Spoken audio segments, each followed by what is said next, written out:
I find that a Ming bowl is like a woman's breast, Sir Lyndon Mather said to Ian Mackenzie, who held the bowl in question between his fingertips. The swelling curve, the creamy pallor. Don't you agree? Ian couldn't think of a woman who would be flattered to have her breast compared to a bowl, so he didn't bother to nod. The delicate vessel was from the early Ming period, the porcelain barely flushed with green, the sides so thin Ian could see light through them. 3 grey-green dragons chased one another across the outside, and 4 chrysanthemums seemed to float across the bottom. The little vessel might just cup a small rounded breast, but that was as far as Ian was willing to go. 1,000 guineas, he said. Mather's smile turned sickly. Now, my lord, I thought we were friends. Ian wondered where Mather had got that idea. The bowl is worth 1,000 guineas. He fingered the slightly chipped rim, the base worn from centuries of handling. Mather looked taken aback, blue eyes glittering in his overly handsome face. I paid 1,500 for it. Explain yourself. There was nothing to explain. Ian's rapidly calculating mind had taken in every asset and flaw in 10 seconds flat. If Mather couldn't tell the value of his pieces, he had no business collecting porcelain. There were at least 5 fakes in the glass case on the other side of Mather's collection room, and Ian wagered Mather had no idea. Ian put his nose to the glaze, liking the clean scent that had survived the heavy cigar smoke of Mather's house. The bowl was genuine, it was beautiful, and he wanted it. At least give me what I paid for it, Mather said in a panicked voice.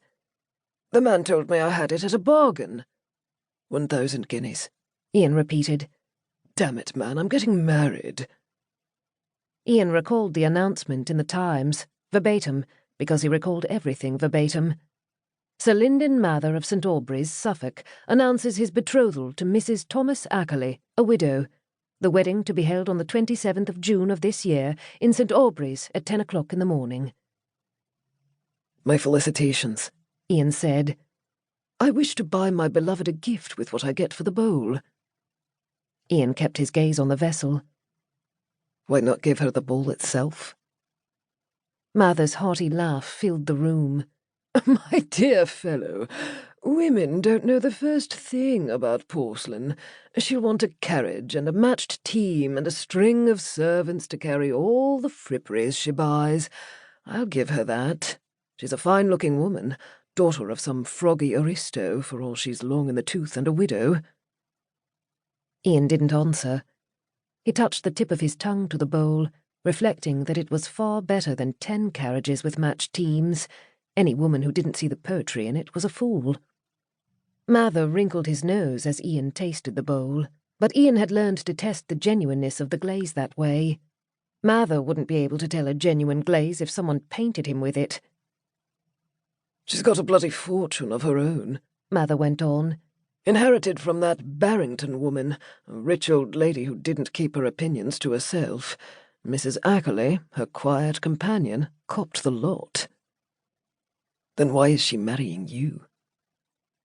Ian turned the bowl over in his hands as he speculated, but if Mrs. Ackerley wanted to make her bed with Lyndon Mather, she could lie in it. Of course, she might find the bed a little crowded. Mather kept a secret house for his mistress and several other women to cater to his needs, which he loved to boast about to Ian's brothers. I'm as decadent as you lot, he was trying to say. But in Ian's opinion, Mather understood pleasures of the flesh about as well as he understood Ming porcelain. Bet you're surprised a dedicated bachelor like myself is for the chop, eh? Mather went on. If you're wondering whether I'm giving up my bit of the other, the answer is no. You are welcome to come round and join in any time, you know. I've extended the invitation to you, and your brothers as well. Ian had met Mather's ladies, vacant-eyed women willing to put up with Mather's proclivities for the money he gave them. Mather reached for a cigar. I say, we're at Covent Garden Opera tonight. Come meet my fiancée. I'd like your opinion. Everyone knows you have as exquisite taste in females as you do in porcelain. He chuckled. Ian didn't answer. He had to rescue the bowl from this Philistine.